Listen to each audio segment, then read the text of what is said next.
Aunque el mal se levante contra mí, no temeré, no temeré. Y aunque vea mi carne perecer, no temeré, no temeré.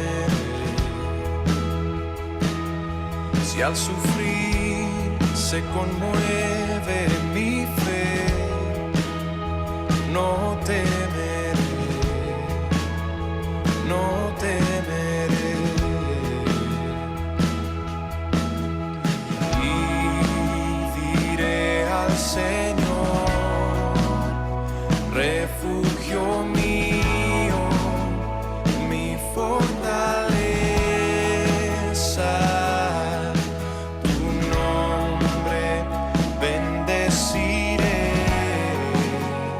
Y en todo tiempo en ti confiaré. Escudo alrededor de mí, no temerá mi corazón. La salvación es del Señor. Mi vida escondida está en Cristo por la eternidad. La salvación es del Señor.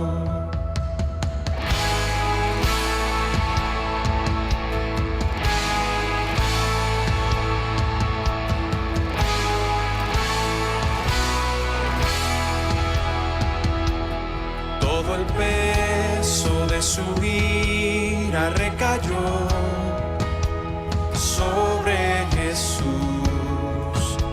y no temeré. Oh, perfecto amor que ha cubierto mi maldad y hecho fuera mi temor y no temeré. Y diré al Señor, refugio mío, mi fortaleza. Tu nombre bendeciré y en todo tiempo en ti confiaré. Escudo alrededor de mí, no temerá mi corazón. La salvación es del Señor. Mi vida escondida está en Cristo por la eternidad. La salvación es del Señor.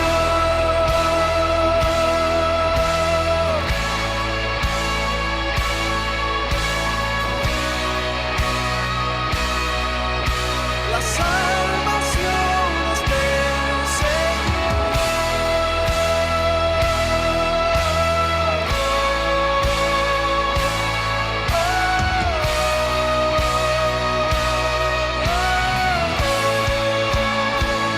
Mi alma espera en el Señor. Él es mi roca y mi canción. Me aferro a sus promesas, en Cristo ciertas son. La salvación es del Señor. Mi alma espera en el Señor. Él es mi roca y mi canción. Me aferro a sus promesas, en Cristo ciertas son.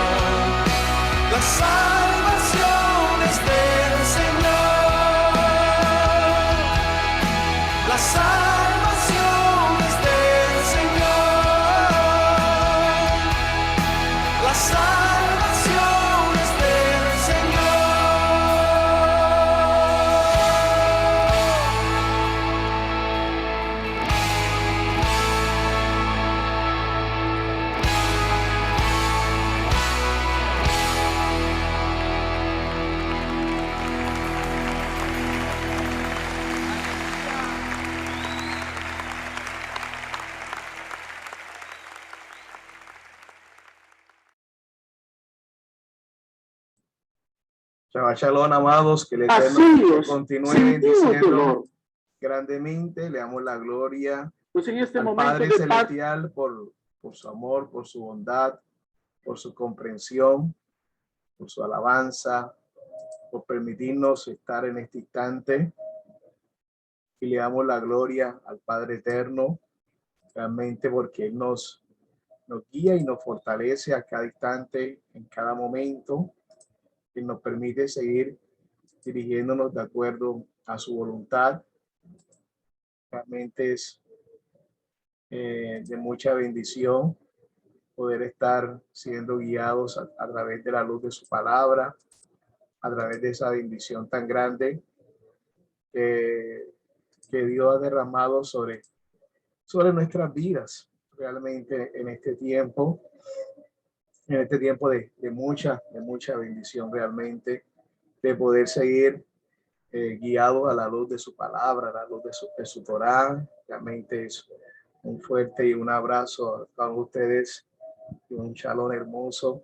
Que el Eterno les continúe bendiciendo, que el Eterno les guarde a ustedes y a toda su familia. Estamos en este gozo del día Kadosh, del día que el Señor apartó para su pueblo, para glorificar su nombre y exaltar su nombre. Realmente mucha bendición. Esperemos ya el próximo Shabbat estar reunidos de manera presencial. Ya se ha avanzado bastante. Y si las condiciones biológicas y las condiciones de bioseguridad se dan, lógicamente estaremos ya en el próximo Shabbat, hoy en 7 días. Estaremos juntos en la congregación, en todos los espacios que se le envió.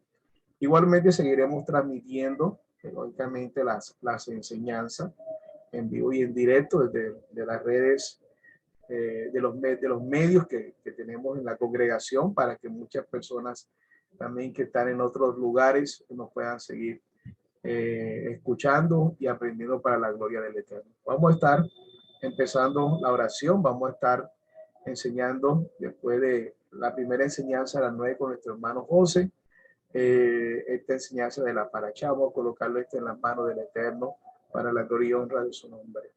Padre, gracias por tu amor, por tu bondad, Padre eterno.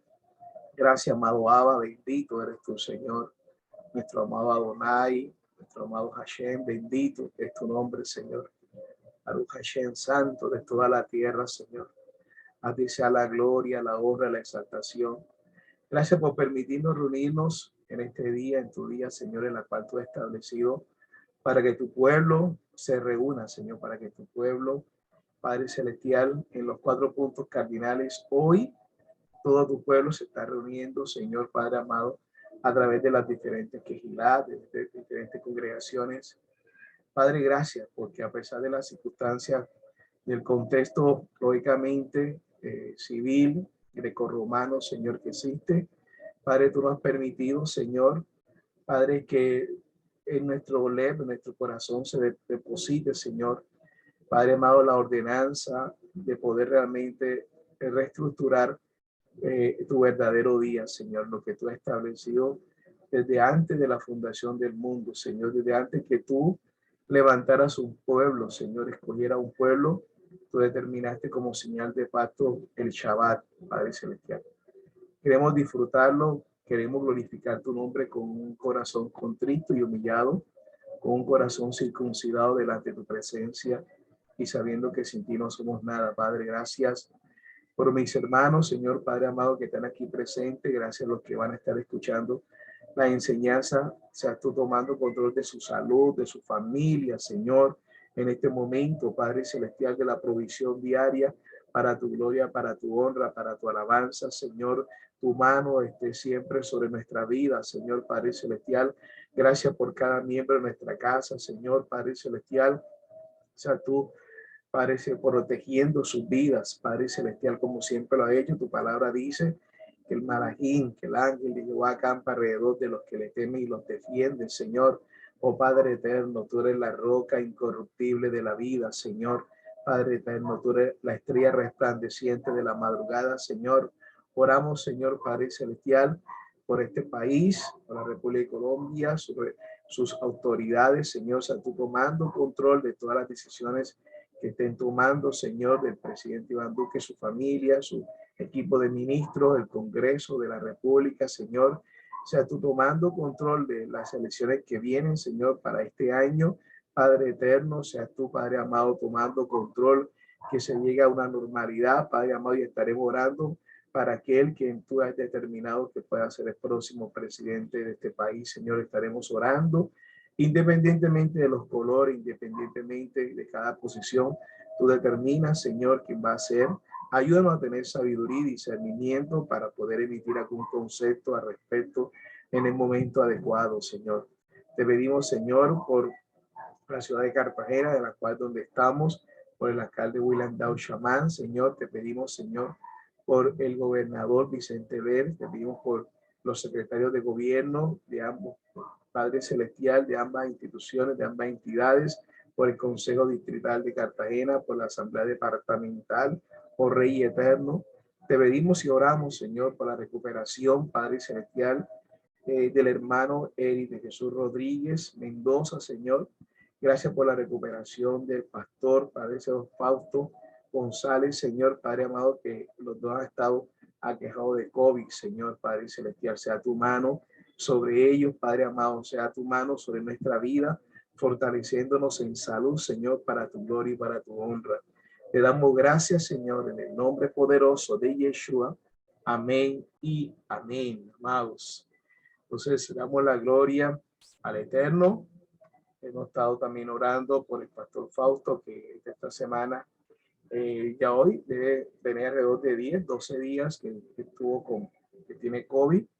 Y estaremos también apoyando al hermano de Jesús y a todos los hermanos que en algunas circunstancias están padeciendo y que a la cual debemos estar todavía muy pendientes con todos nuestros controles, con todo el tema que tiene que ver con la pandemia que se ha generalizado a nivel mundial y que ya prácticamente está completando 2 años. Y vamos a compartir la escritura en esta paracha número 14 que se llama Baera. Okay, Baera, damos la gloria al Eterno porque hoy sé que muchos tienen la facilidad de conectarse porque también es festivo, ¿no? También es festivo para la gloria y honra al Eterno. Es festivo como Shabbat, pero también es festivo en el calendario civil que tenemos nosotros. Damos la gloria al Padre Celestial en estos momentos. Bien, vamos a comenzar a compartir para que podamos ir estudiando paso a paso.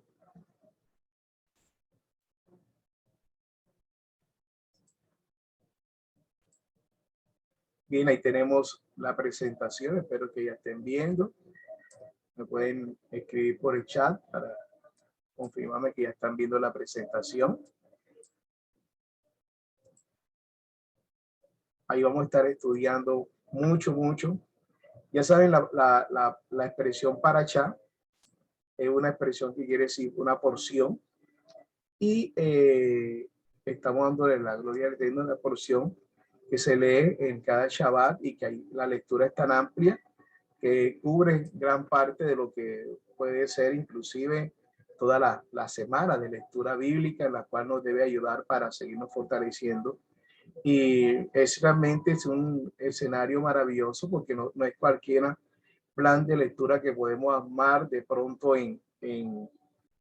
pues decía algo de pronto a través de un medio electrónico, sino que la programación que viene inclusive desde la época intertestamentaria, en la cual se leía exactamente en lo que era en el templo, en las sinagogas, y cada uno nuestro Señor Yeshua también estuvo leyéndolo en cada Shabbat. Entonces, por eso es muy importante, ¿no? Porque no es cualquier lectura realmente que se pueda estar realizando, como que lo podemos hacer, armar un plan de lectura o un devocional, pero que podemos nosotros armarlo, sino que hemos estado siguiendo esta porción para los que están ahí, para qué significa porción de lectura o porción de la Torá, de la parte bíblica, y que incluye los primeros 5 libros que el Señor inspiró lógicamente a Moisés para escribirlo. La de hoy es la número 14, que se llama Baera. Ustedes pueden ver ahí todo el concepto que vemos de Baera, y significa y me mostré. Y me mostré. Okay, vamos aquí enseguida a hacer aquí que no aparece. Y me mostré y fui visto. O yo fui visto. Algunos lo relacionan de esa manera. Y yo fui visto. ¿Ok? ¿Pico? Y yo fui visto. ¿Ok? ¿Ok? Y me mostré. Esa es la paracha de hoy. Aquí ustedes ven también la forma como se escribe en hebreo. ¿Ok? Aquí ven la forma como se escribe. Estamos nosotros haciendo un curso de hebreo bíblico. Llevamos siempre como alrededor de 6 meses estudiando. Bueno, ya yo lo empezamos más de hace un año, pero ya un nuevo grupo, ya 6 meses. Ustedes pueden darse cuenta acá. Esta es la primera expresión que voy a señalar aquí. Es paracha. ¿Ok? La Pei, la Reish, la Shin y lógicamente, la Taf. Mira que termina en una T. Termina en una T aquí. Una T. ¿Ok? Y tenemos los Nikudot, que son los puntos vocálicos. Siempre aprovecho este momento para que aquellos que de alguna manera no han alcanzado a hacer el curso puedan repasar. Entonces, estos punticos abajo son los puntos o diacríticos que representan una fonética vocálica, porque el hebreo no tiene vocal, solamente tiene 22 consonantes. Aquí tiene la P, la R, la CH, voy a llamarlo así, la T, y abajo en la forma lo que es, lógicamente, los puntos vocálicos. La T pequeñita tiene su nombre también, lo que es la forma de la A, y la para chat. Y aquí lógicamente tiene la BAF, también con la A, BAE, esta Aleph es muda, BAERA, termina en Aleph. La Aleph, estas letras que estoy señalando, son silente o muda. Entonces aquí dice para allá, BAERA.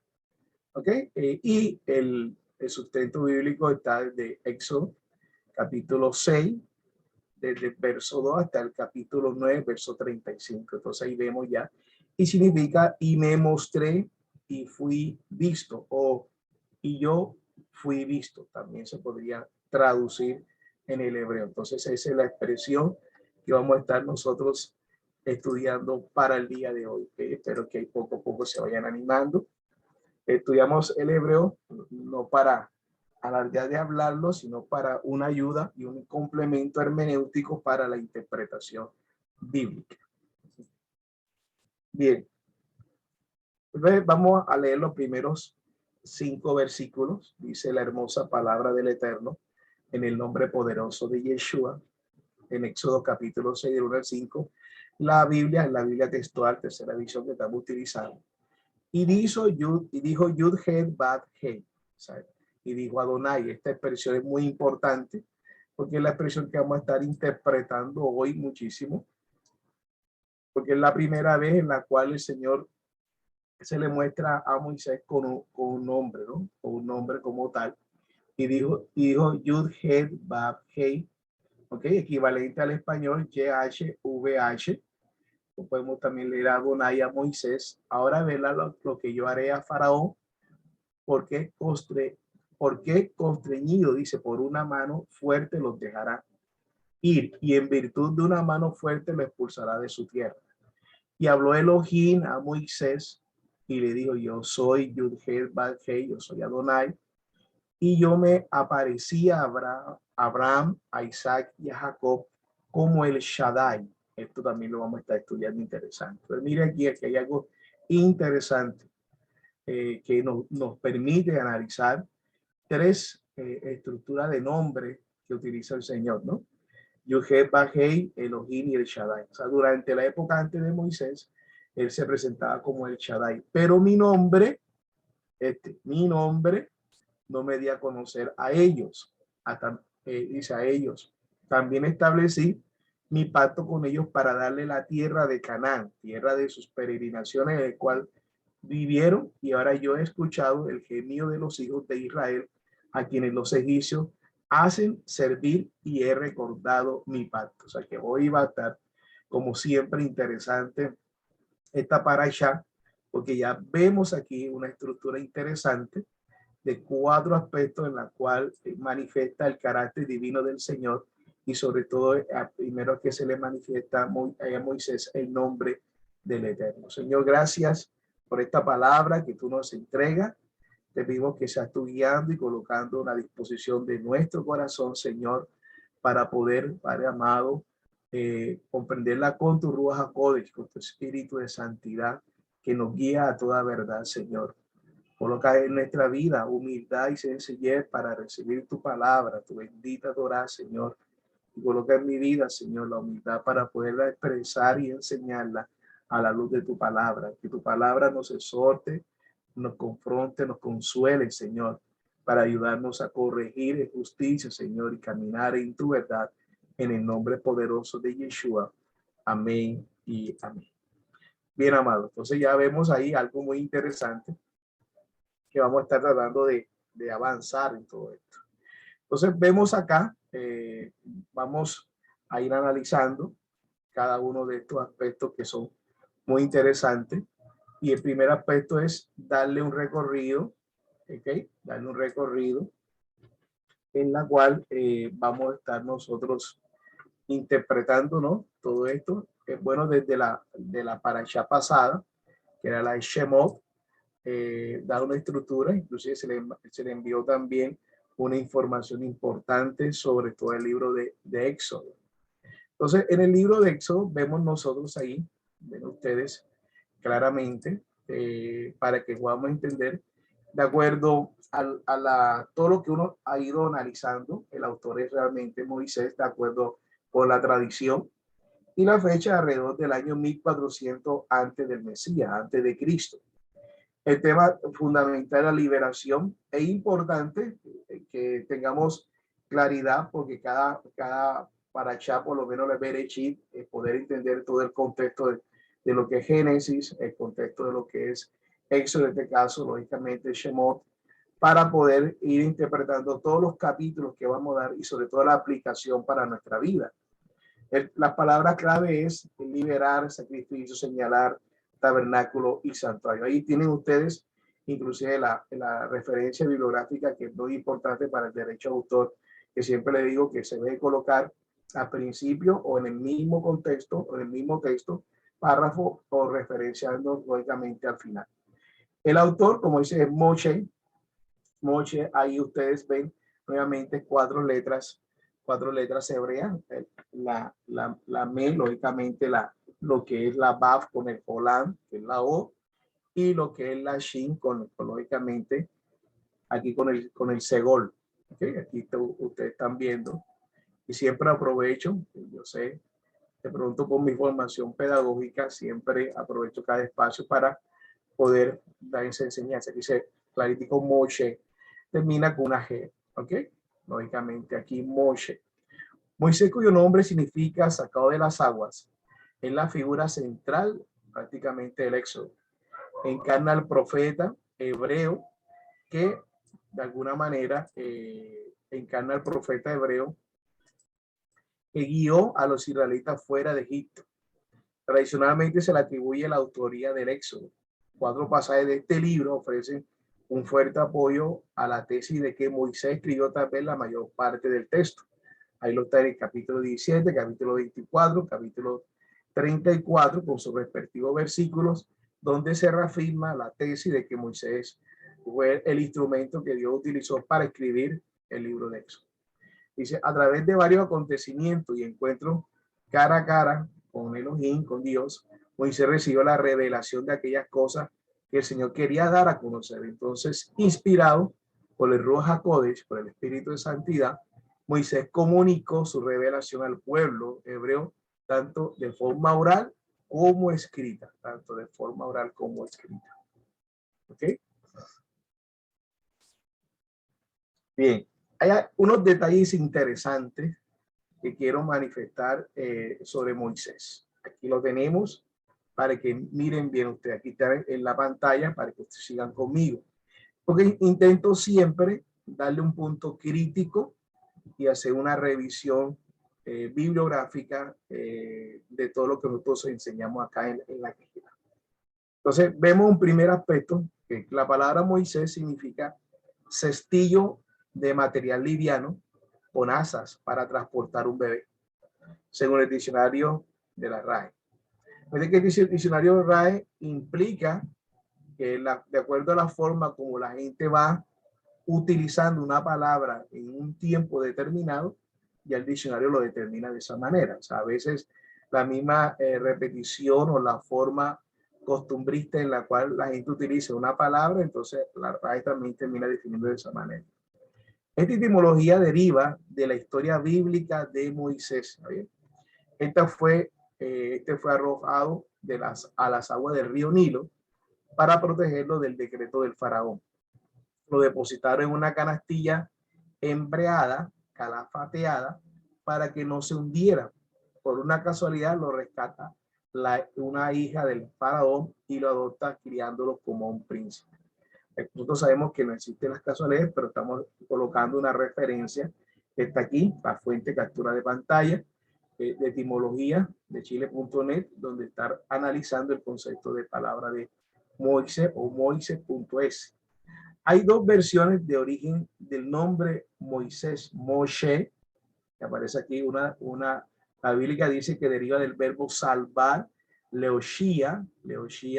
Recuerden que la palabra Oshia, que es del nombre también Oseas, ¿ok? Tiene que ver con salvación, ¿ok? Con salvación.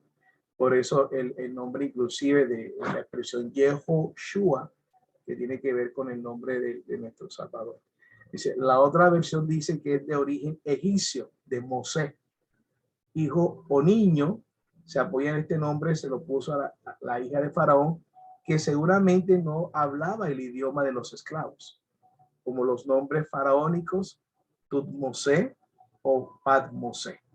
¿Ok? Niño de Tut o de Pat. O sea, era la costumbre egipcia de colocar siempre un sufijo al final, Mosé, que era prácticamente el significado de decir hijo de tal Dios.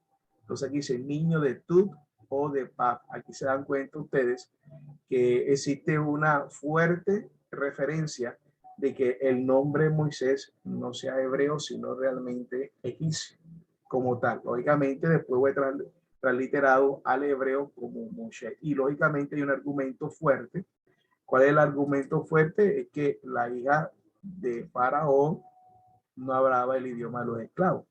Y al encontrar el niño, le colocó un nombre con la cual ella se relacionaba. Y lógicamente, siendo la hija de Faraón que iba a cobijar a este niño, seguramente se estaba perfilando a ser el próximo Faraón. Y le estaba ya colocando un nombre muy relacionado a los nombres que le colocaban a los faraones. Es un tema interesante ahí. Hay otra referencia bibliográfica que dice es más seguro que el nombre Moisés, puesto por la princesa egipcia, no sea de origen hebreo. No sea de origen hebreo. Usted va a encontrar muchas referencias en la cual habla nombre de origen hebreo. Nombre de origen hebreo. Por eso es importante siempre, y lo he recalcado, como digamos, enseñanza a ustedes pautas investigativas que nosotros tenemos que buscar muchas veces referencias que puedan confrontar un concepto que ya yo tengo y sobre todo de acuerdo a una cantidad estadística que yo pueda referenciar, de puedo tomar una decisión. Entonces ustedes van a encontrar también alguna referencia donde hace origen hebreo. Y usted se da cuenta que estos dos referencias hablan una de un origen hebreo y otra de un origen egipcio. Pero hace mucha énfasis en que podía ser más de origen egipcio, porque quien le coloca el nombre es la hija de Faraón, y era normal que los niños, en este caso, que iban a estar perfilados para ser faraones, tuvieran el sufijo o la expresión final Mose. Entonces dice, como dice el libro de eso, si no egipcio, en efecto la palabra Moses en lengua egipcia significa hijo de, y siempre va unida al nombre de algún dios del cual se consideraba especialmente protegida esta persona. Por ejemplo, encontramos los faraones llamados Tutmosis, hijo de Tut, nuevamente, Amosis, hijo de A, o Ramsés, Ra, y la expresión en Ses, que viene de Moisés también, hijo de Ra, o Amén-Mosis, hijo de Amón. Ahí ustedes se dan cuenta que hay argumentos fuertes que podían decir que no es de origen hebreo, sino egipcio. Ahora bien, la transliteración después la llevaron a la parte lógicamente hebrea, que es Moshe. Y Moisés seguramente también llevaba el nombre de algún dios egipcio, pero la tradición judía lo eliminó y le dejó solo la terminación Moisés. Es decir, para este consultor investigador, este es una página de investigación, dicen que seguramente no solamente lleva el nombre de Moisés, sino que lleva adelante el nombre de un dios egipcio, porque era la costumbre, pero la tradición judía eliminó lógicamente por el tema del paganismo y le dejó la palabra Moisés, que luego fue relacionado con el verbo hebreo mashá, que es sacar. En realidad el nombre Moisés significa hijo de. Esta es una explicación muy interesante y lógicamente una explicación que siempre como ejercicio hermenéutico investigativo nos ayuda a poder tomar decisiones un poquito más claras y más entendibles. Bueno, vamos a seguir acá abajito. Entonces, volviendo a nuestro escritor judío, este debió pensar que a sus lectores les resultaría escandaloso ver al caudillo hebreo viviendo en la corte del faraón. Entonces, inspirado por Dios, decidió tomar la leyenda de Sargón. Este otro argumento muy interesante, solamente de consulta, que es interesante, que el rey de Akkad o Acadio, sacado de las aguas, y basarse en ella para relatar el nacimiento de Moisés. Este ya es un fundamento que es interesante, donde en la historia paralela de la historia bíblica tiene una connotación paralela a un dios, a un gobernante acadio, que es Sargón I, que también su historia muestra que fue sacado lógicamente de un canastillo. Esto le ofrecía tres ventas: explicar que la llegada de Moisés a la corte egipcia estaba prevista por Dios, relacionar el nombre de Moisés con el verbo hebreo sacar, mostrar que Dios protegía al legislador hebreo desde el principio de su vida. Entonces aquí tenemos ya dos referencias interesantes. Aquí la ven ustedes, la página egiptología.com, y tienen la página también etimologías.de Chile, donde hemos sacado esta referencia del nombre directamente de Moisés, y espero que pueda enriquecer todo el concepto que ustedes tienen y profundizar un poco más sobre cada uno de estas palabras, ¿no? Bien, seguimos. Okay. El trasfondo, el libro de Éxodo constituye la continuación de relatos de Génesis, Berechit, y trata del desarrollo de un pequeño grupo de 70 personas dentro de una nación de varios millones de habitantes. Los hebreos vivieron en Egipto 430 años, la mayor parte de ellos en la servidumbre. Eso recoge la historia de Moisés, la liberación del pueblo de Israel de la esclavitud, el viaje desde Egipto al monte Sinaí, donde recibieron las tablas de la ley de los Dios y sus instrucciones sobre cómo construir el tabernáculo. Termina con la edificación del tabernáculo como morada de Elohim, del Señor.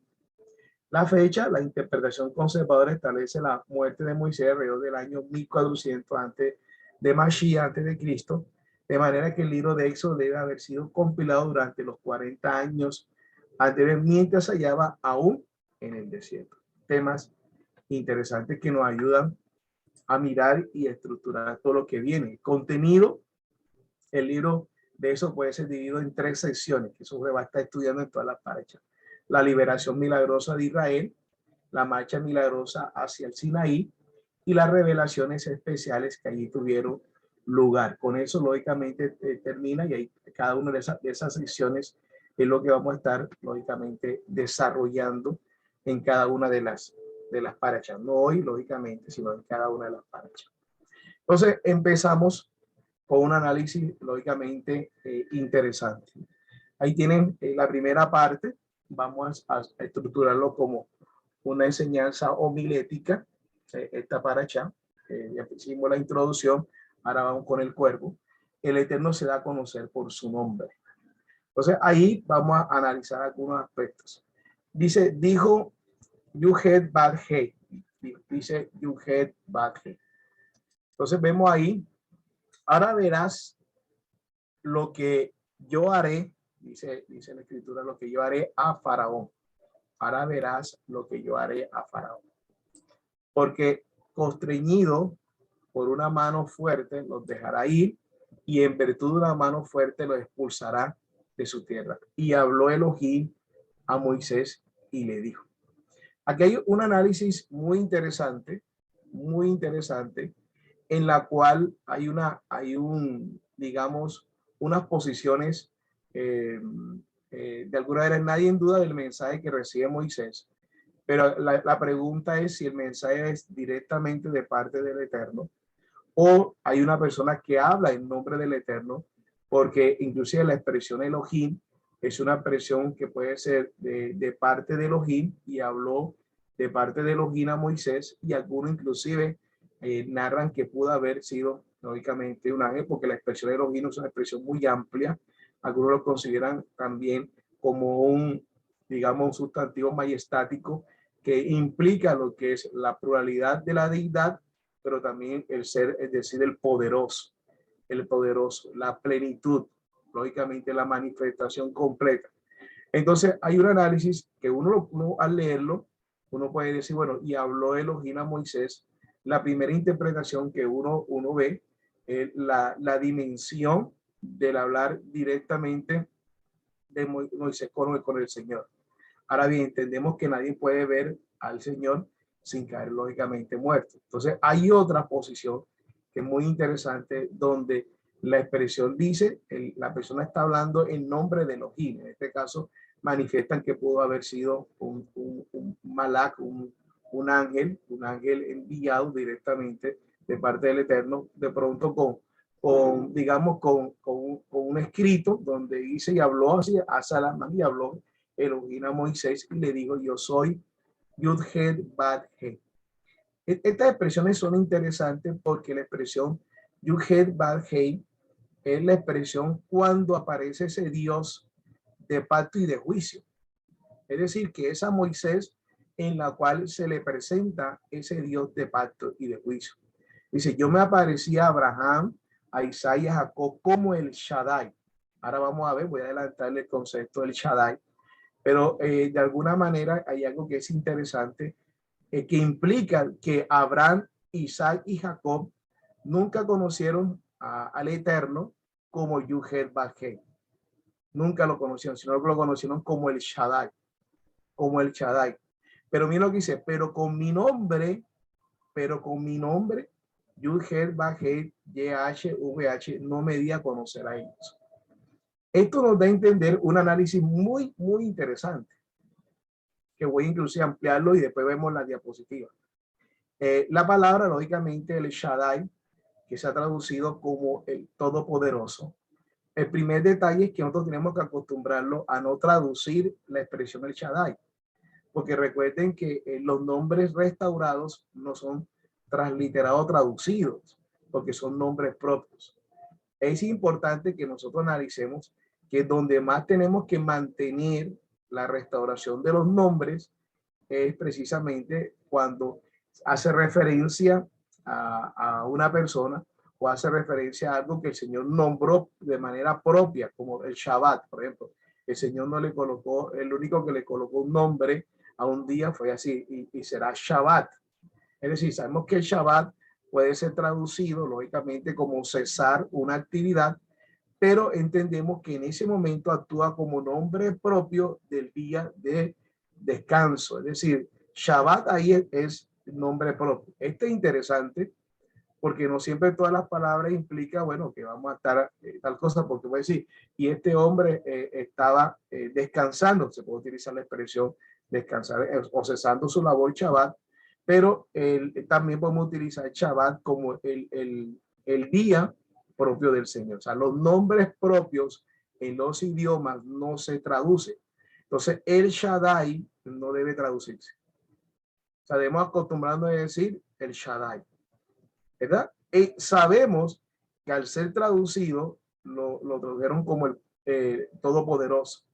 Pero el Shaddai realmente viene de una expresión que se llama el que es suficiente. O sea, el que es suficiente. Y también viene la expresión, ahora la vamos a ver más adelante, de la palabra chat, que significa pecho.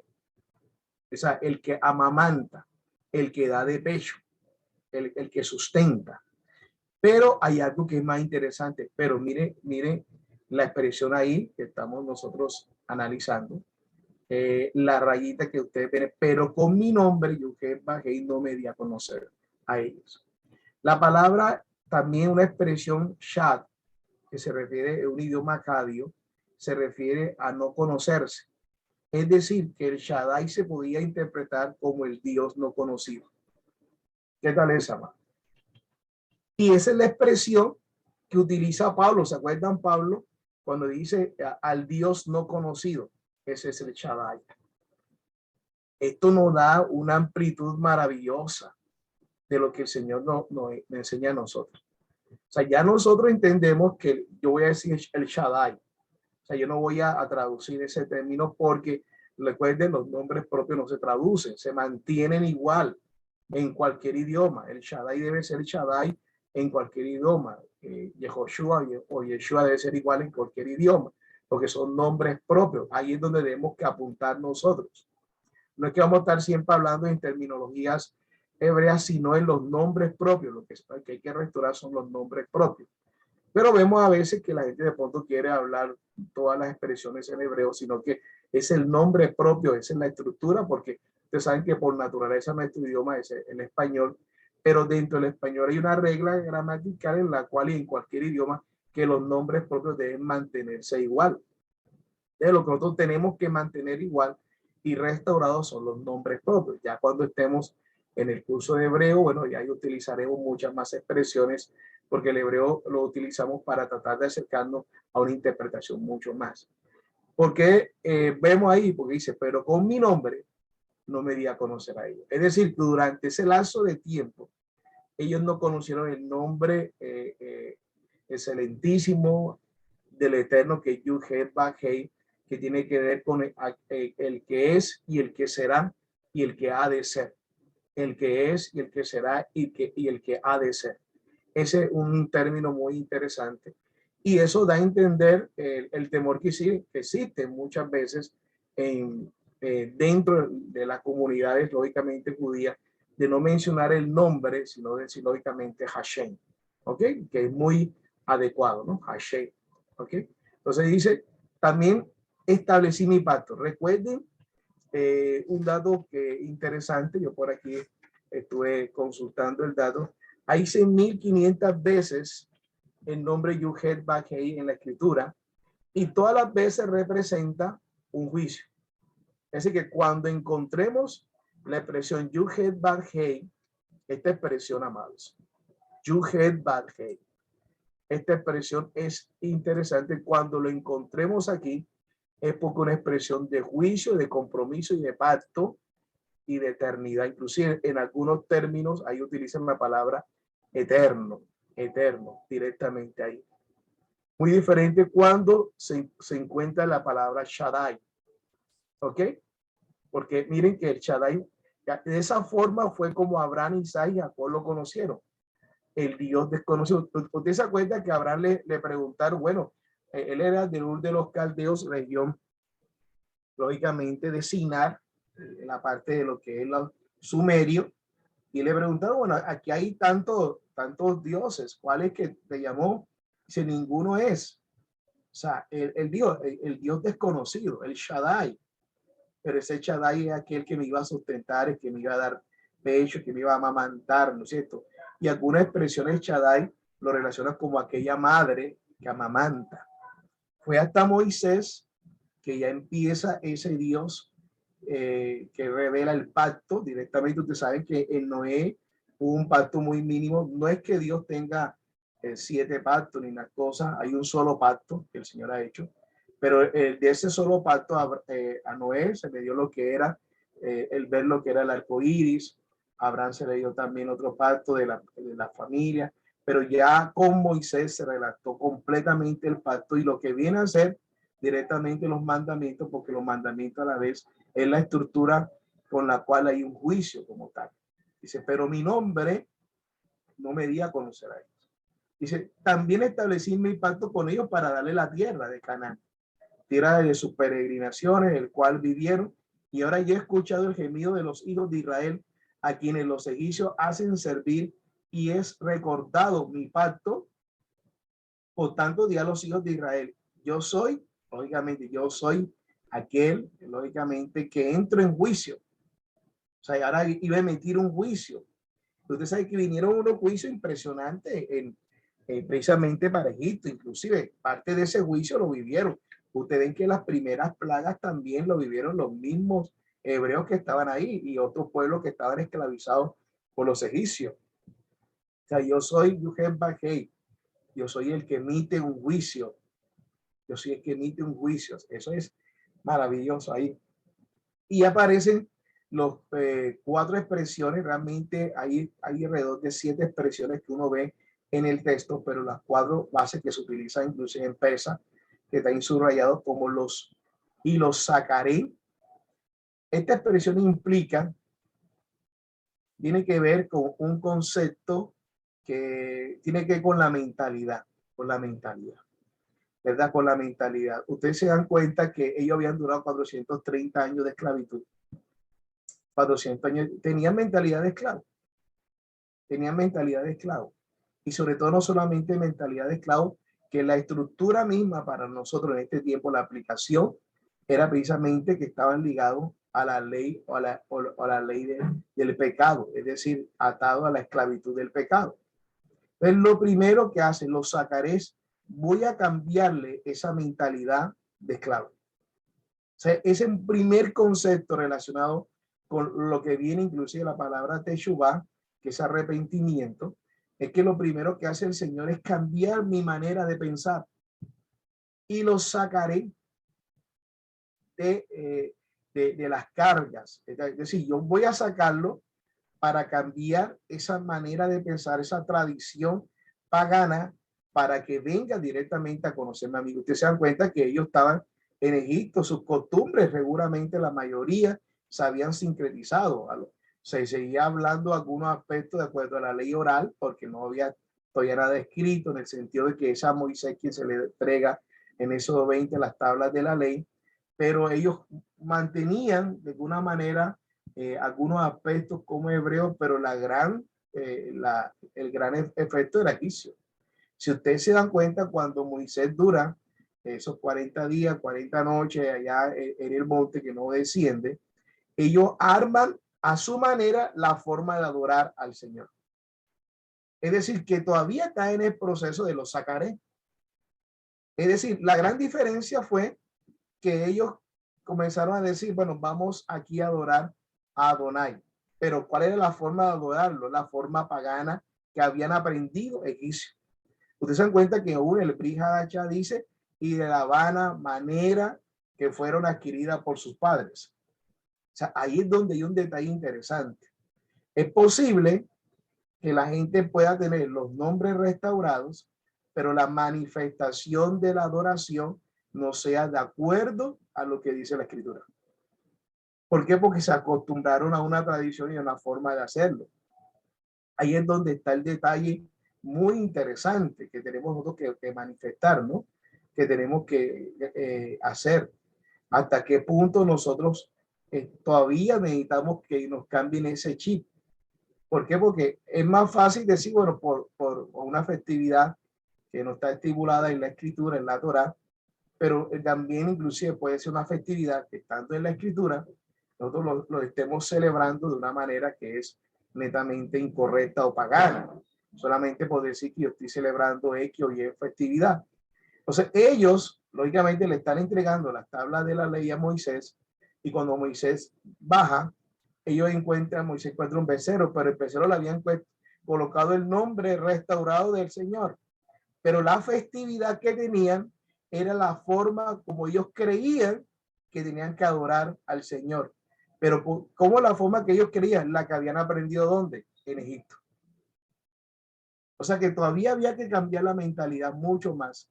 Eso implica que habían recibido, lógicamente, parte de ese nombre, porque Moisés ya le había explicado gran parte de todo esto, pero todavía estaba en el proceso de sacar ese Egipto de su corazón. No sé si me estoy explicando ahí. Eso es lo que significa yo sacaré.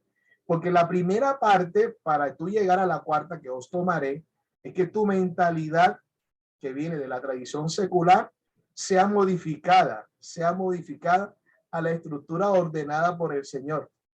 No a ninguna tradición, eso es importante, sino a lo que el Señor estableció en su palabra. Es decir, y mucho más fuerte cuando nosotros quizá hemos pasado por todas las circunstancias de este mundo y necesitamos que a través del Ruach HaKodesh el Señor vaya cambiando la mentalidad. Ustedes se dan cuenta que de pronto entramos en todo este proceso de las raíces de nuestra fe, de la emuná realmente verdadera, pero todavía tenemos secuelas de ciertas cosas o ciertas prácticas que adquirimos lógicamente en algún aspecto religioso, en ese sentido. No todo lo que se adquirió anterior puede ser malo desde el punto de vista y aspectos que fueron enseñados, que fueron correctos, que fueron adecuados. Uno lo sopesa y después lo reafirma. Sopesar que lo confronta. Nosotros no podemos llegar a un conocimiento más pleno si no confrontamos lo que yo creo. La gente no le gusta ser confrontada. Nosotros no nos gusta ser confrontados porque nos incomodamos, nos molestamos, tal cosa. No, tengo que ser confrontado porque a veces yo solamente estoy revisando una sola fuente y desestimo las demás fuentes. Eso es un mal ejercicio. Yo tengo que buscar ambas fuentes que aunque sean fuentes que me puedan confrontar, porque de nada sirve que yo solamente busque la fuente que reafirme un concepto que yo tengo. Eso no es ninguna estructura investigativa. Pero cuando yo confronto la otra fuente y reviso, y puedo mantener mi propio concepto, no importa, pero ya la revisé. Yo puedo decir, yo revisé también estos aspectos, estos puntos, sé lo que piensa, pero en mi posición y en mi lectura, yo reafirmo esto. Eso es lo maravilloso, ese es el ejercicio. Lo mismo sucede con estadística. Hay gente que busca la estadística parcializada, la estadística que dice el tanto por ciento tal de aquellos que piensa, pero no analiza la otra estadística. Eso no es análisis objetivo. Eso no es análisis objetivo. Tengo que analizar toda la estadística plena. La que a mí me sirve porque mi posición, pero también la que a mí me confronta, porque hay un 100% que yo debo verificar de manera correcta. Pero eso normalmente, o sea, la persona que no tiene conocimiento estadístico o la persona que quiere solamente ocultar una información que también puede ser de esa manera. Entonces, os sacaré se refiere al cambio de mentalidad de esclavo, en este caso, en el caso de nosotros, a cambiar la mentalidad de la esclavitud del pecado y que Ruach HaKodesh me debe liberar de eso. Y dice, y los libraré. Los libraré está ligado a la palabra que tiene que ver también con siervo, de esclavitud en el sentido, ojo, aquí hay un tema interesante. Y el tema interesante es que ellos estando en Egipto, ellos trabajaban como esclavos. Y muchas veces no eran remunerados de la manera adecuada y lógicamente mucho menos de manera material. Cuando Dios te llama también como siervo para que tú le trabajes a él. O sea, él te saca de la esclavitud del pecado para que ahora, ojo, ahora, o sea, tú estabas donde con la mentalidad pagana de adoración que tenías en la costumbre, en este caso del pueblo de Egipto. Y a él le trabajaba con los dioses paganos, pero no era completamente remunerado. Ahora, ¿qué hace el Señor? Te saca primero de la costumbre pagana para que te cambie la mentalidad, pero ahora te dice, ahora tú me tienes que servir a mí. Y el Señor habla de servicio completamente en todo. Aún el apóstol Pablo dice directamente, yo soy esclavo del Señor, yo soy siervo del Señor. Pero a diferencia de la esclavitud del pecado y de la esclavitud, lógicamente, en Egipto, que no eres remunerada, el Señor te saca de esa esclavitud para que tú le sirvas a Él. Y ese servicio es remunerado a través de algo que tú no, ni yo podemos pagar, la salvación y vida eterna. Aleluya. Bendito es el Señor. No sé cuánto dicen amén. Es decir, no es que, ay, yo te saqué de Egipto, ahora eres libre para que lo que tú quieras, lo que no. Él te libera para que tú le sirvas. Pero el servicio del Señor no es en vano. No es en vano porque tiene la mayor grande recompensa que te va a redimir. Te va a redimir. O sea, te va a quitar todos aquellos años que de alguna manera sufriste para darte una redención maravillosa. Y después de eso que dice, te tomaré como pueblo. Bendito es el Señor, amado. Yo espero que yo me esté explicando con esto. Porque esto es impresionante lo que tenemos aquí. Y esas son normalmente las 4 copas. Hay una copa que a veces no se toma, que es la última, ¿verdad? Lógicamente en la estructura que uno lee en el Brit Hadashah se nota muchas veces 1 o 2 copas, o veces una sola. Pero de pronto en el momento, no porque sea una exageración de la tradición, es más, es algo que es lógicamente pedagógico solamente, pero implica que nosotros nos gocemos porque Él nos saca de la mentalidad del pecado. Él nos libera para hacernos siervos de Él, para servirle a Él, nos retribuye, nos redime y muy pronto nos tomará. Eso es grande. Eso es grande. Y dice aquí, con brazo extendido y con grandes juicios.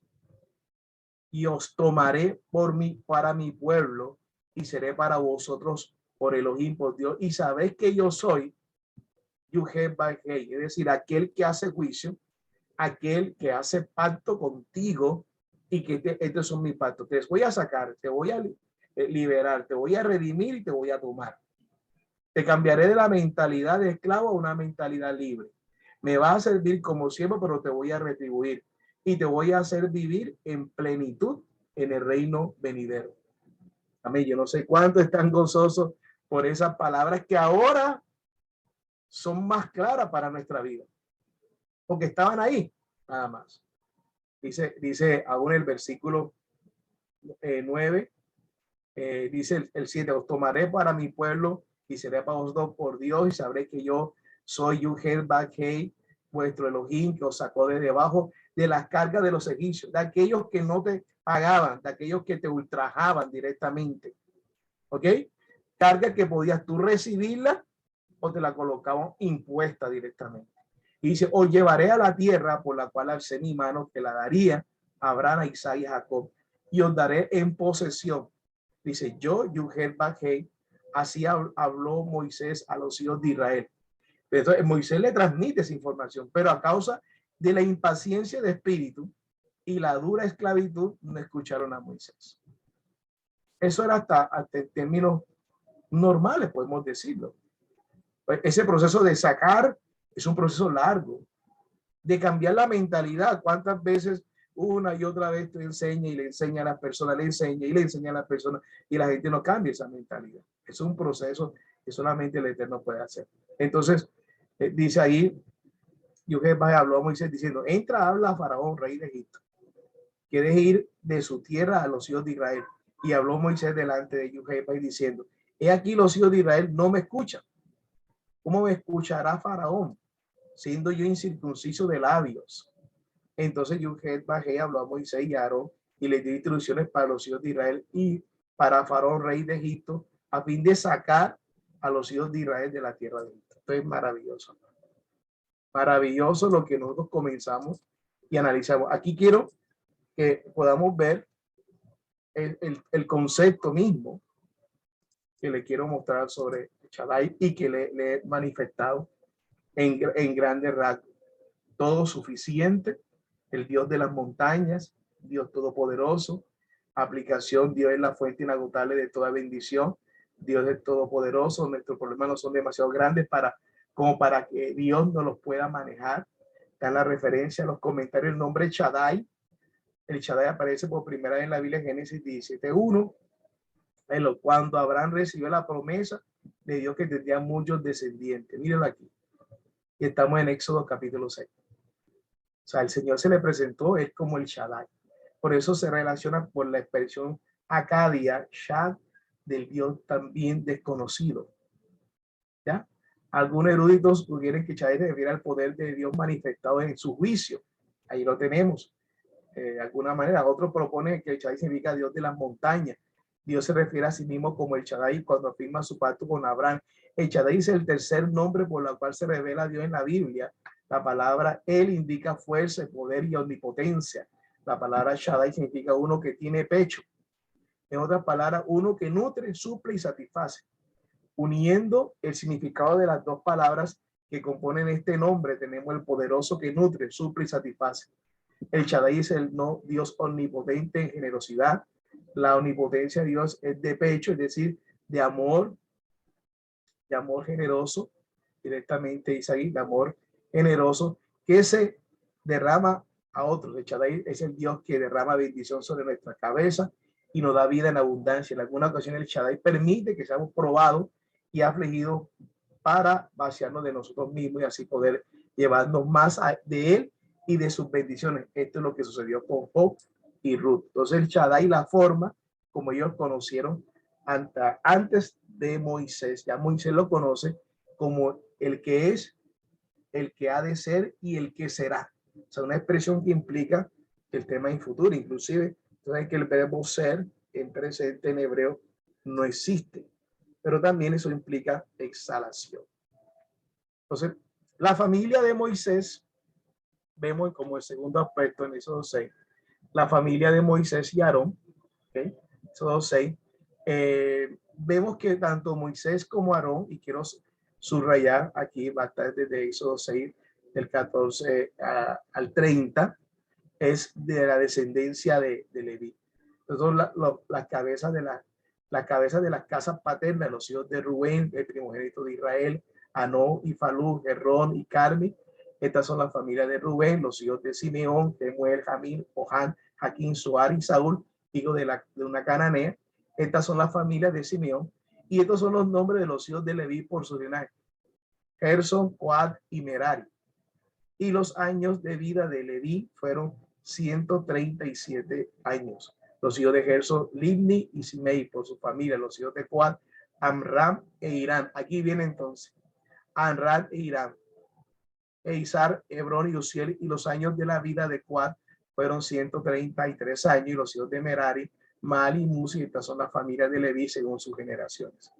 Amram, lógicamente la línea de Leví, tomó por su mujer a su tía Jocabed, la cual dio a luz a Aarón y a Moisés. Aquí entonces es muy interesante que tanto Aarón como Moisés vienen de la tribu de Leví. Y los años de vida de Amram fueron 137 años. Los hijos de Isaac, Corá, Nefec y Sicri. Los hijos de Uziel, Misael, Elzafán y Sitri. Y Aarón tomó por mujer a Elizabeth, hija de Aminadab, hermana de Naasón, la cual dio a luz a Nadab, a Abiú, a Eleazar y a Itamar. Los hijos de Coré, Asir, Elcana y Abisá. Estas son las familias de los coreitas. Vemos también, aparte de los Coré, que es otra historia muy interesante. Y Eleazar bien Aarón tomó para ser una mujer de las hijas de Futiel, la cual dio a luz a Finés. Y estas son las cabezas paternas de los levitas según su familia. Y se fue a Aarón y Moisés, quien dijo: Yuhet Bajet, sacad a los hijos de Israel de la tierra de Egipto, según sus escuadrones. Ellos son los que hablaron a Faraón, rey de Egipto, para sacar de Egipto a los hijos de Israel. Estos fueron Moisés y Aarón. Ahora bien, el día en que habló Adonai Yuhet Bajet a Moisés en la tierra de Egipto, sucedió que Yuhet Bajet se dirigió a Moisés diciendo: yo soy Adonai, habla a Faraón, rey de Egipto, todo lo que te hablo. Dice, pero Moisés respondió ante Adonai: he aquí yo soy incircunciso de labios, ¿cómo pues me escuchará Faraón? Aquí entonces vemos el aspecto fundamental, la genealogía, por donde viene Moisés y por donde viene Aarón. Entonces, el capítulo 7, Moisés, el primer gran profeta, lo titula así. Entonces, Yuhel bajé a Moisés, digo, entonces dijo Yuhel, he aquí, te he puesto como Elohim ante Faraón. Mire ese término interesante. Te he puesto como Elohim ante Faraón. ¿Okay? Mire ese detalle ahí. Y tu hermano Aarón será tu profeta. Tú hablarás cuando yo te ordene. Y tu hermano Aarón hablará a Faraón para que deje salir de su tierra a los hijos de Israel. Sin embargo, yo endureceré el corazón de Faraón. Aquí hay algo interesante. O sea, hay algo que vamos a encontrar en la gran mayoría de las escrituras. O sea, es algo que uno se puede pensar, o sea, ¿para qué endurecer el corazón de Faraón en ese sentido? Para que el mismo Faraón sea propicio de pronto de no actuar con esa libertad, entre comillas. Yo busqué una interpretación o una traducción que dice que ahí, lógicamente, la gran mayoría de las expresiones bíblicas habla que yo endurece el corazón de Faraón. Habla en esta expresión, dice, yo te mostraré, esta es la traducción que yo encontré. Mira aquí, yo te mostraré lo duro que es el corazón de Faraón. Esa es la expresión que uno de pronto encontré, porque la gran mayoría dice, porque uno se pone a pensar de qué manera, si el mismo Dios endurece el corazón de Faraón, lógicamente el Faraón no tiene ningún mecanismo para decir algo distinto, hacer algo. Es como si tú, de alguna manera, por un ejemplo, tú le dices a un niño, toma ese vaso, y después que el niño lo toma, viene y tú y le pegas. Si tú mismo le diste la autorización para que lo tomara, ¿no? Es algo que uno puede analizar, o sea, ¿cómo podemos nosotros analizar esa frase que uno dice, pero si él mismo endurece el corazón de Faraón, o sea, lo endurece en donde Faraón lógicamente no tiene esa potestad, lógicamente estamos hablando de que no existe ese libre albedrío, pero uno si lo analiza de la manera como cualquier otra persona lo podía analizar independientemente de la religión, te preguntaría, oye, ¿cómo así que te endurece el corazón de Faraón para lógicamente, o sea, para después castigarlo si él mismo lo está endureciendo? ¿Verdad? Entonces, eso fue una pregunta muy interesante. Lógicamente, hay una gran cantidad de interpretaciones bíblicas que se pueden manejar y que encontré que una de las interpretaciones que se podría lógicamente afirmar es que Dios muestra, dice, haré ver, yo mostraré la dureza del corazón de Faraón. O sea, en esta expresión que ustedes ven aquí, que la encontramos en la gran mayoría de la escritura, en esta que dice aquí, de pronto, hablando del hebreo paso a paso, podría ser, yo haré ver la dureza del corazón del Faraón. ¿Ok? O inclusive yo mostraré la dureza del corazón de Faraón. O sea, realmente son traducciones que prácticamente no sé, es muy poco que se puedan encontrar, pero cuando uno va a la palabra del hebreo, encontramos algunas palabras, que es la palabra H, que significa mostrar dureza, y ahí donde implicaría que esta expresión tuviera como que algún sentido. Yo haré ver la dureza del corazón de Faraón, y aunque multiplique mi señal y mi prodigio en la tierra de Egipto, Faraón no os escuchará.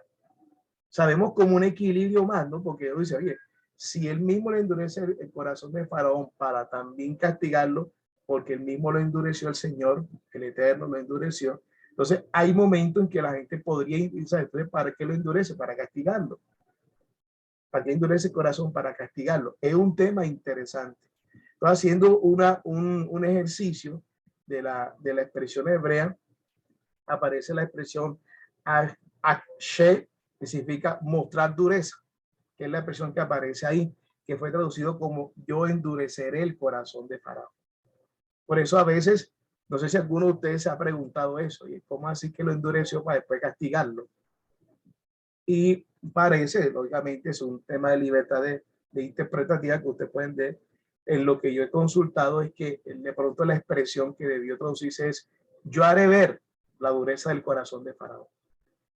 Lógicamente con esa expresión creo que uno dice, bueno, también, claro. O sea, mostraré qué tan duro es el corazón de Faraón, que aún dándole todas las señales, él no dejará que el pueblo de Israel salga. O sea, el corazón de Faraón es duro, lógicamente es duro. Yo mostraré.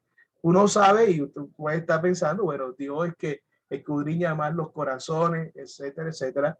Y para nosotros, el punto, no había ningún inconveniente el aceptar de que Dios endureció el corazón de Faraón para, lógicamente, él en ese momento glorificarse y mostrar y quebrantar cada uno de los dioses egipcios, porque era algo también necesario que en esa estructura viera tanto los hebreos que estaban en 430 años, que recibieron también la consecuencia de las primeras plagas, pudieran ver que el Elohim que estaba, lo iba a sacar era superior directamente a cada uno de los dioses que ellos por muchos años, sus hijos y los hijos de sus hijos, porque fueron 430 años. Vemos ahí que se quedaron aproximadamente 10 generaciones en términos de 40 años que nacieron en Egipto y que seguramente viendo cada uno, y Egipto no fue como lo fue Roma, porque Roma de alguna manera respetaba las tradiciones religiosas o ellos lo que Roma le interesaba mantener lo que eran los impuestos directamente para ellos y someter a ese pueblo y le daba libertad religiosa, muy diferente a los griegos. Los griegos sí impusieron el helenismo, los egipcios también lógicamente impusieron sus costumbres y la evidencia clave está en que ellos terminaron adorando en el desierto, en la forma como ellos veían que los egipcios adoraban. Por ejemplo, como los egipcios adoraban con festividades, con fiestas, lógicamente, ustedes se dan cuenta que hoy en día hay muchos ídolos que la relación que la gente adora a esos ídolos es con fiestas, con tragos, con todo tipo de manifestaciones fuera directamente del contexto como tal. Uno se pregunta a veces, oye, bueno, ¿tú crees en este tipo de festividad? Pero si es una festividad que tú estás relacionando con el nacimiento o con lo que es algún tipo de Dios o de Virgen que tú tienes, debe estar relacionada con la reverencia, no debe estar relacionada con un tema que es netamente que es de alcohol, de algo que es contrario. Sin embargo, esa estructura de forma de festividad está ligado con el concepto pagano. O sea, los paganos festejaban a sus dioses de una manera con orgías, con alcohol, etcétera. Entonces se dan cuenta que si bien tenían el nombre del Eterno, había dos manifestaciones incorrectas. Uno, que era una imagen lógicamente de un becerro o una imagen hecha tallada, que era prohibición de parte del Señor. Y dos, que la forma como lo estaban manifestando no era una forma ligada a la santidad.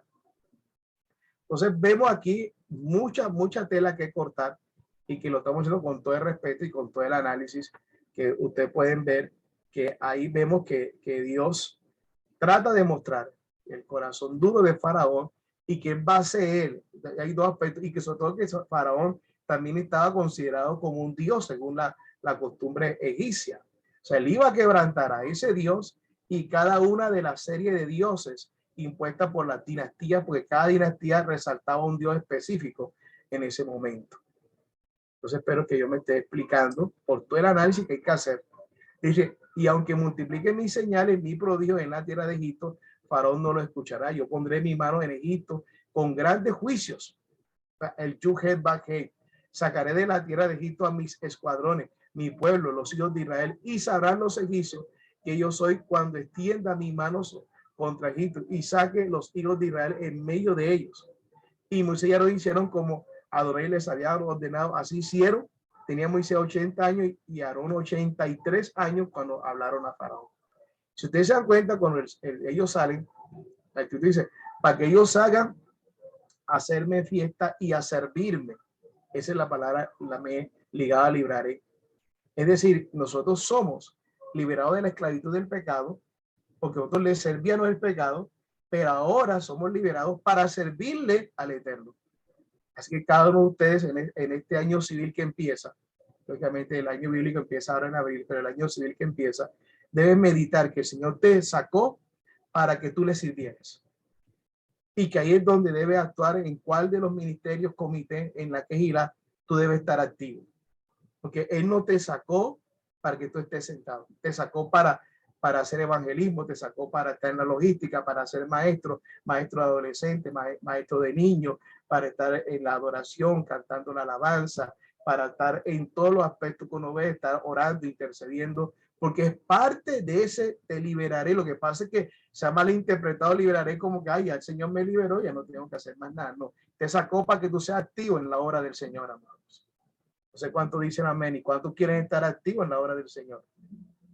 Y que ahí, lógicamente, ese cuerpo del Padre, que hay muchos servicios por hacer en la congregación.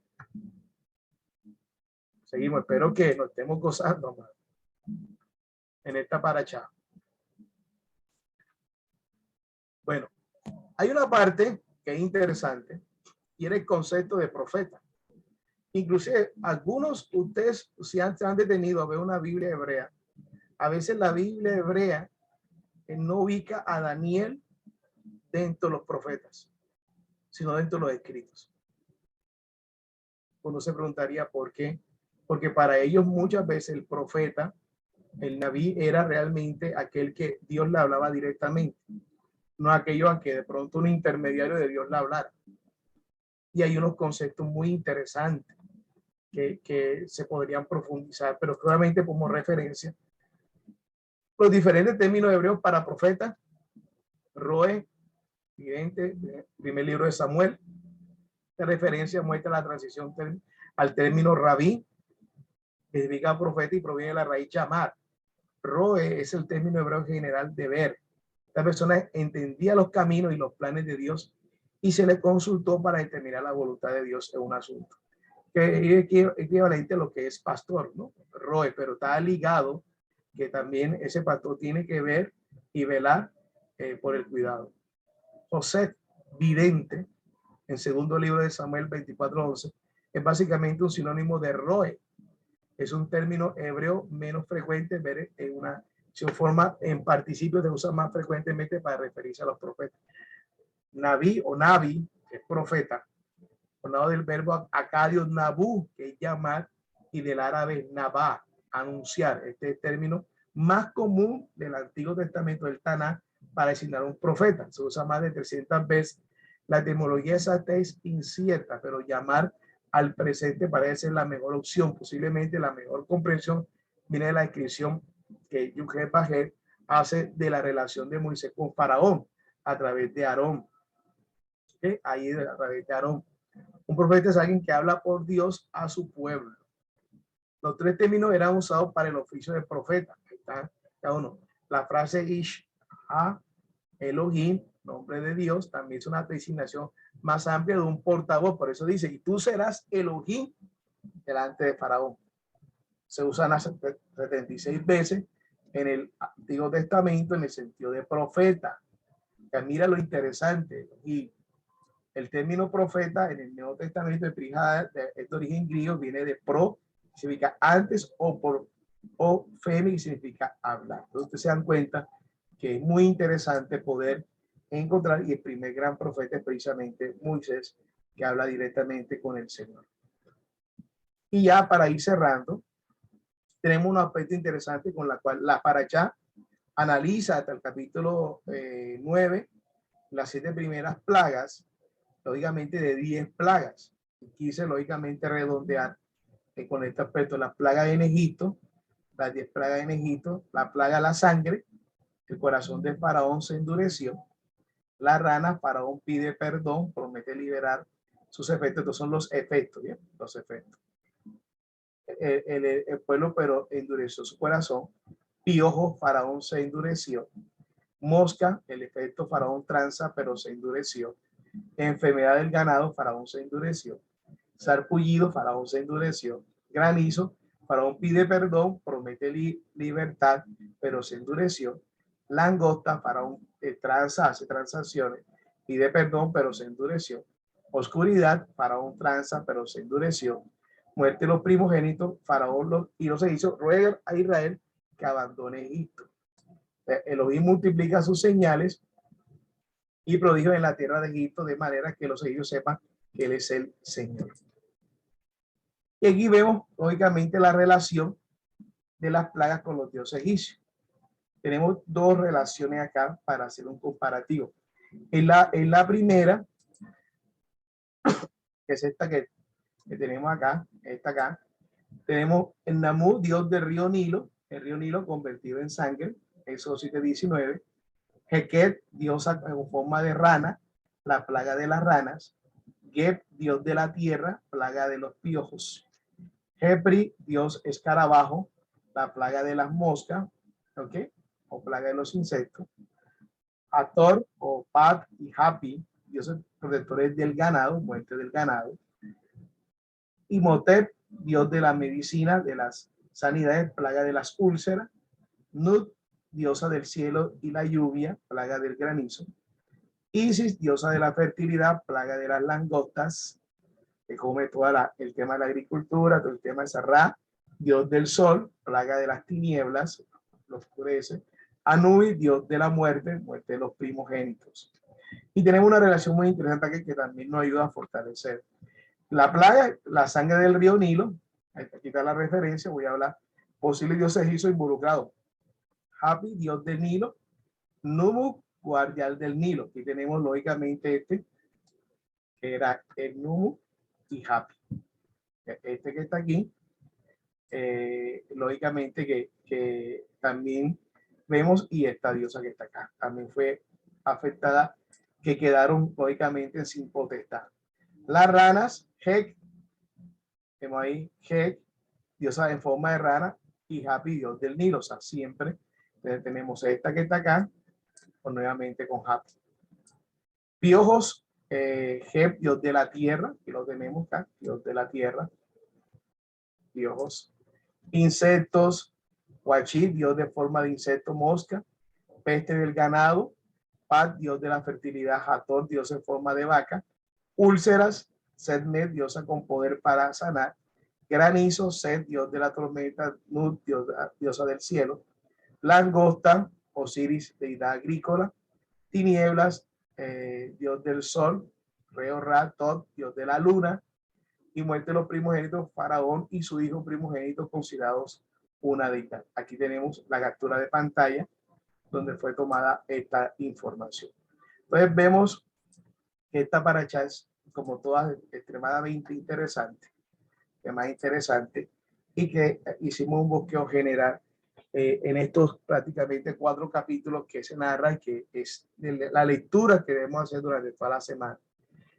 Nuestro amado Nai nos renueva el entendimiento para sacarnos de la esclavitud del pecado y para poder conocer sus instrucciones para así entrar en sus promesas como pueblo.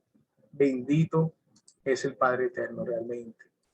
Padre, le damos la gloria, Señor, te damos la alabanza. Gracias por tu bondad, por tu comprensión. Gracias por permitirnos, Señor Padre amado, seguir aprendiendo cada día más de tu presencia, de tu bondad, Padre celestial. Alabado sea tu nombre, Señor, glorificado sea tu nombre. Gracias por tu palabra, Señor, que nos ayuda cada día, Señor Padre amado. Ayúdanos, Señor, limpia nuestra mente, limpia nuestro corazón. Sácanos completamente, Señor, de esa esclavitud del pecado, Señor. Padre, queremos, Padre amado, manifestar ese amor de tu liberación sirviéndote cada día, oh Padre eterno. Tú eres la roca incorruptible de la vida. Exaltado sea tu nombre, Señor. Glorificado sea tu nombre, Padre eterno. Gracias por tu bondad, por tu comprensión, Señor. Ayúdanos, Señor. Gracias por esa redención tan grande que tú has colocado en nuestra vida, Señor. Gracias porque esperamos el momento en el cual tú vengas, Señor, para tu mano, Señor, y la restauración de todas las cosas. Te damos la gloria, la alabanza, la adoración. Te pedimos perdón por nuestros pecados, Señor, por las transgresiones que hemos hecho delante de ti, Señor. Colocamos en tus manos nuestra vida, nuestra familia, Señor, este tiempo, Señor, para tu gloria y para tu honra. Damos la alabanza a ti, Señor, que empieza este año civil. Seguimos sirviéndote para tu gloria y para tu honra, ligado a lo que dice tu palabra, tus ordenanzas, Señor. Pero no podemos hacer si tu Santo Espíritu no va con nosotros, Señor. Gracias, Señor, te damos en el nombre poderoso de Yeshua. Amén y amén. Bendición y vida eterna, amados. Que le